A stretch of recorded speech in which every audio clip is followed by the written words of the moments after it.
I want to save you years of stress with a simple audit. When people say they cannot get ahead, I usually find a leak, not a lack of effort. The leak is almost never one big mistake.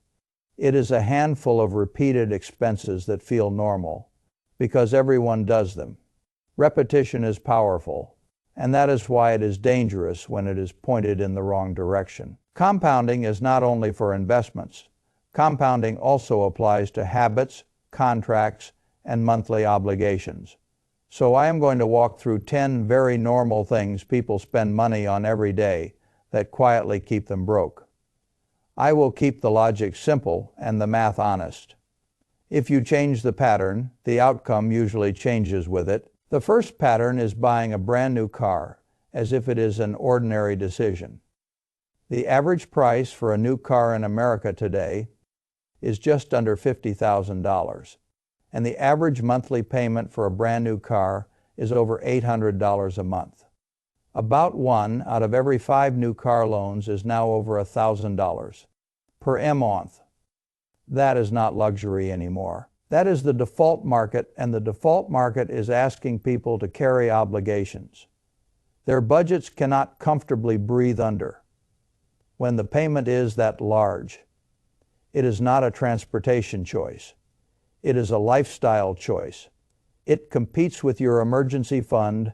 It competes with your retirement contributions. It competes with your ability to say no when life throws a surprise at you. And once you have a large fixed payment, you start making your whole life fit around protecting that payment. Many people misunderstand where the real danger is. The payment hurts, but the bigger danger is the total cost of ownership. When you buy a brand new car, you are not buying transportation alone. You are buying higher insurance, registration, taxes, sales taxes in most states, dealer maintenance pricing, and a long list of costs that arrive after the purchase. When you feel less motivated to argue, then you run into the largest cost that most people avoid thinking about: immediate depreciation. You can lose 15 to 20% of the value of the car the moment you drive it off the lot. So you can end up with a larger payment on something that is worth less than what you owe almost immediately. And that imbalance makes the rest of your financial life tighter than it needs to be.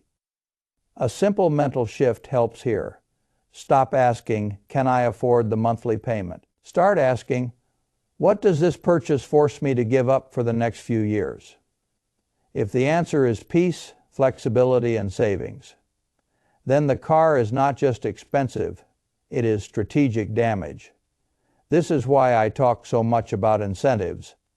A dealer is strongly motivated to get you to think in monthly payments, because monthly payments hide the true price. If you want to protect yourself, you have to force your own mind back to the total number and the total consequences. A big payment can feel manageable, but manageable is not the same thing as intelligent. In investing, we call it margin of safety. In real life, margin of safety means your monthly obligations are small enough that you can stay calm when something goes wrong. Calm people make better decisions. People under pressure make expensive decisions. And a new car payment is a reliable way to manufacture pressure. If your worry is reliability, I understand it. The way out is not a new car loan.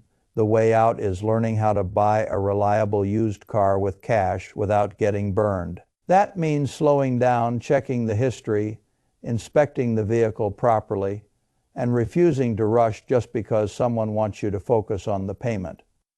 A rushed decision is almost always an expensive decision. And if you cannot comfortably afford the total cost of the car, the solution is not to disguise that discomfort with financing. The next pattern is buy now, pay later. I am talking about apps like Klarna Afterpay or Affirm. This is one of the sneakiest financial traps going right now because it removes the feeling of paying at the exact moment you are making the decision. Buy now, pay later is a short-term financing option that lets you purchase an item immediately and pay for it in smaller interest-free installments over time. At a retailer online or in a store, you select a provider like Afterpay or Affirm, and they run a soft credit check that does not affect your credit score. That soft check makes it feel harmless, which is precisely why people overuse it. If something feels harmless, you do not apply the same discipline you would apply if you were handing over cash. This is the psychological problem.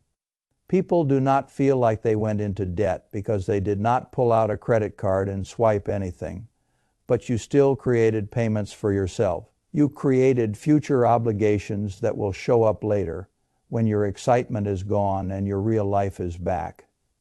You ordered clothes online. You clicked to get those 4 payments of $32, and your brain said, "No big deal, that is nothing." Then you do it again and again and again. Soon you do not have one big payment. You have about 10 or 12 small payments. The item often becomes ordinary fast, but the payments stay active. That is the trick. The pleasure is immediate, and the obligations are delayed. Delayed obligations are what make people feel confused about why they have money one week and stress the next week. Monthly payments did not disappear because you used buy now, pay later. They just followed you home from the internet. Micropayments create macro stress, and stress makes people make short-term choices. Short-term choices are expensive because they push you into more short-term choices. That is how a person ends up busy, stressed, and still not building wealth. Discipline is not about never buying anything. It is about refusing to turn a small purchase into another normal expense that quietly erodes people as storage units. I have been guilty of this too, which is why I can talk about it without pretending I am above it. With storage units, you are literally paying rent for your stuff, not for you. You are paying every month to avoid deciding what matters and what does not. A lot of storage units are filled with boxes of stuff, furniture, decorations, especially Christmas decorations, and things that are worth less than the total you spend on the unit. People pay $120 a month for 5 years. Do you realize that is $7,000 just to keep items many people forget? They even own. When you pay $7,000 to preserve clutter, you are paying to protect past decisions from being questioned. Here is a rule of thumb that keeps the math honest. If it is important, it should be in your home. If it is not important enough to keep in your home, it is probably not important enough to pay rent for. That rule sounds harsh until you do the math, and then it starts to feel kind. It is kind because it protects your future from your past purchases. The hidden cost is not only the monthly fee, it is the opportunity cost of what that money could have done if you had kept it. $120 a month directed to a savings habit would create options. $120 a month directed to a storage unit creates nothing but a bill. Bills have gravity. They pull you down over time. Options have lift. They help you climb. If you want to build wealth, you want fewer bills and more options. There is also a practical point. If you have not used something in years, you are not preserving utility. You are preserving anxiety. And anxiety is an expensive thing to store because it demands payments and it never thanks you for them. Another one is eating out constantly. I am not saying never go to a restaurant. I am talking about normalizing eating out every single day like it is a lifestyle. It feels good, it looks normal, and it saves you from cooking, but it is expensive in a way your brain does not fully register in the moment. It is not always the fancy restaurants either. A lot of times it is lunch during the work week, the $5, the $10, the $20 here and there, then stopping somewhere after work, then weekend meals. It adds up fast because the repetition is what makes it large. Repetition turns convenience into a permanent expense, and permanent expenses crowd out your ability to save. Here is the math that people skip. $20 meals 4 times a week is over $4,000 a year for a couple. If it is you and one other person, you are pushing $8,000 a year. Many people are not broke because they eat steak and lobster all the time. Many people are broke because they eat ordinary food in ordinary places too often, and they never treat it like a real expense. Food choices are not just health choices, they are cash flow choices. Cash flow is the engine of everything. If your engine is leaking every day, you cannot be surprised that you are not getting far. The point is not to remove joy. The point is to stop pretending a daily luxury is a necessity. Then there are food delivery apps. Food delivery is eating out on steroids. DoorDash and Uber Eats are not a convenience. They are a luxury disguised as normal behavior. You pay delivery fees, service fees, tips, and marked up food prices for food that might be located 2 miles down the street. You are paying extra money to avoid a short walk and a little planning. The market is happy to make that trade with you every time. But your future self is the one who has to absorb the total. If you want to build wealth, you have to be willing to be mildly inconvenienced today so you can be meaningfully free later. That is the essence of discipline. And discipline is what makes compounding possible. Another thing I almost never buy is an extended warranty. Electronic stores and retailers love selling extended warranties because the economics favor the seller. Companies do not aggressively push products they are going to lose money on. And that is a fact worth remembering. Most electronics either fail early under a manufacturer warranty or they last for years and years. The extended warranty lives in the middle, and almost nobody uses it. Sometimes something goes wrong later, but for most people it is rare. So what you are really buying is peace of mind, and peace of mind is an emotional product. Emotional products are not always bad, but they are easy to overspend on because the benefit is invisible. You cannot see the moment when nothing happens, so you tell yourself you bought safety. In reality, you often bought a feeling.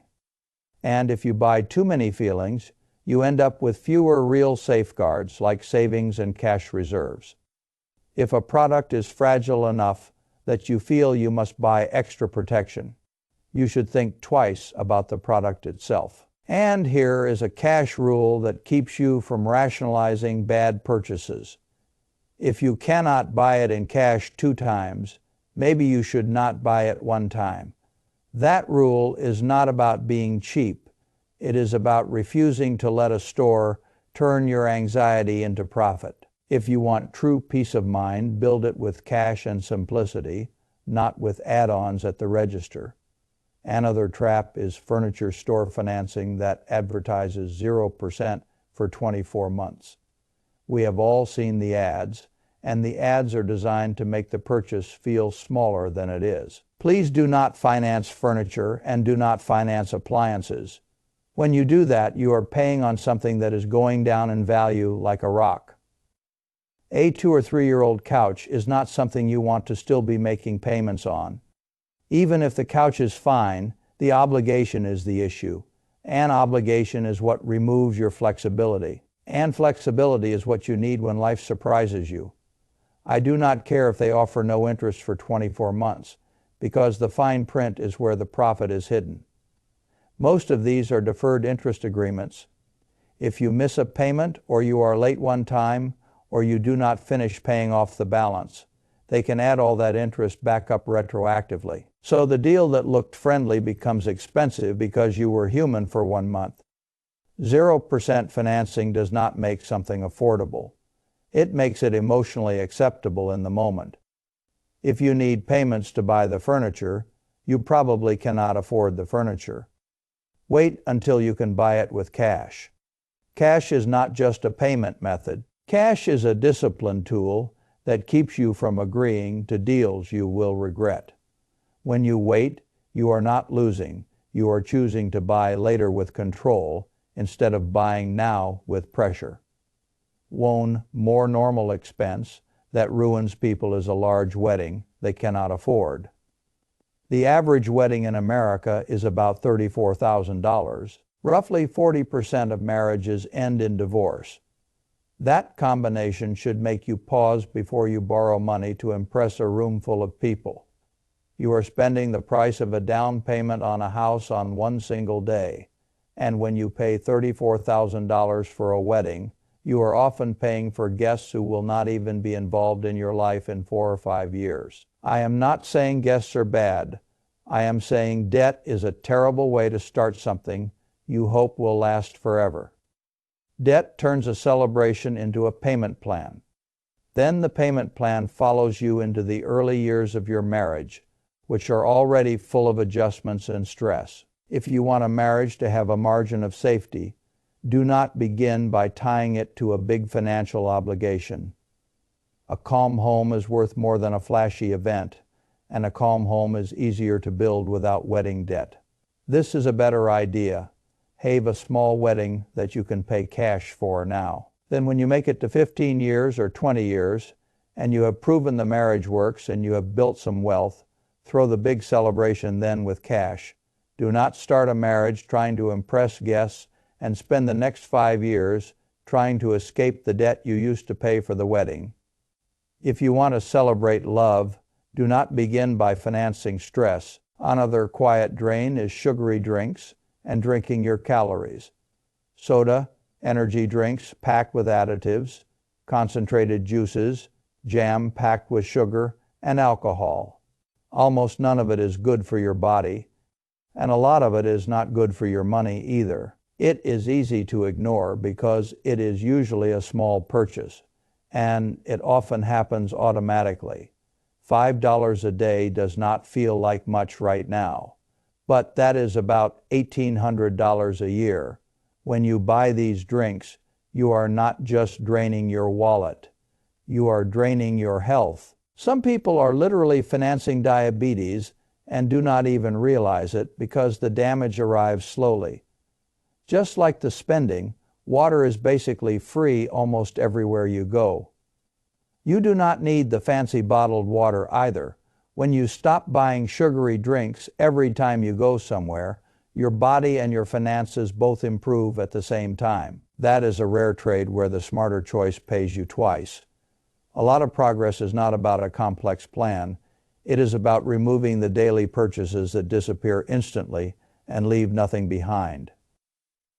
If you want better results, start with the habits that occur every day because daily habits are where the compounding actually happens. Another snare is payday loans. Only about 5% of people in America have taken out a payday loan in the last year, but many more have certainly thought about it. The demand exists because emergencies happen, and a lot of people do not have a safety net. A missing safety net is not a moral failure. It is a practical problem with a practical solution. Payday loans do not solve emergencies. They extend emergencies. As soon as you pay with a payday loan, you have to hurry and pay off the payday loan. You just shifted your emergency from one thing to the next thing. That is why it feels like you never catch your breath once you enter that cycle. You borrow $300 and you end up paying back $450 or $500, and then many people borrow again just to pay off the first loan. It becomes a cycle, and then it becomes a pattern if you are not careful. A pattern like that compounds into fees, stress, and bad decisions made under pressure. The real solution is a small emergency fund. Start with $3,000 as an initial emergency fund if you can, because that covers almost anything. But even if you can only start with $500, start a small safety net is not glamorous, but it is the difference between a bad month and a long financial setback. If you build the safety net once, it keeps saving you over and over again. The last one is buying clothes for one-time events, an outfit for the wedding, an outfit for the birthday party, an outfit for a photo shoot, an outfit for banquets, graduations, the concert, the club. Stop buying outfits for every occasion. The pattern is expensive because it tries to turn every social moment into a purchase. You spend $150 or $200 on something you wear for 4 or 5 hours. Then it sits in the closet forever, or 4 or 5 years, or until that style comes back around in 15 years. There is nothing wrong with repeating the same outfits. 9 times out of 10, most people are not paying that much attention to you anyway. We have been conditioned to think every event needs a brand new look. But wealthy people repeat outfits. They wear the same jeans, the same shoes, the same blazer, the same long-sleeve shirt, or the same dress. They do not confuse looking put together with constantly buying something new. That confusion is expensive, and it usually benefits retailers more than it benefits you. I am stubborn about this for a reason. I refuse to spend money on clothes just to look like other people or to fit into a group for an occasion. I am not trying to purchase approval. I'd rather purchase freedom. Freedom is built by keeping more of your money and giving it time. Time is what turns small savings into big outcomes. So I am happy to repeat an outfit if it means I can repeat a good financial pattern. If any of this hit a nerve that is normal, do not convert that feeling into shame. Convert it into a rule. A rule is useful because it works on your worst days, not only on your best days. Start small and stay consistent. First rule: stop calling daily luxuries necessities. Second rule: treat recurring payments like gravity, because they pull on your future every month. Third rule: when someone offers you a payment plan, ask what it costs you in flexibility. Fourth rule: buy simplicity, because simplicity is cheap to maintain. Final rule: give compounding room to breathe by keeping your fixed obligations low. You do not need to be extreme. You need to be clear. Clear spending creates clear thinking. Clear thinking creates better decisions. Better decisions repeated are what most people call discipline. If you want a practical starting point, pick one expense you repeat weekly. Cut it in half for 30 days. Use the difference to build a small safety net. Once a safety net exists, life becomes less scary. Your goal is not to win every week. Your goal is to stay in the game long enough for compounding to matter. If you remove one recurring payment, you usually gain more than money. You gain calm. Calm is valuable because it reduces the number of panic decisions you make. Panic decisions are expensive because they trade the future for the present. When life feels less scary, you stop buying short-term relief. That is how you get ahead. Not with one big moment, but with fewer leaks and more time.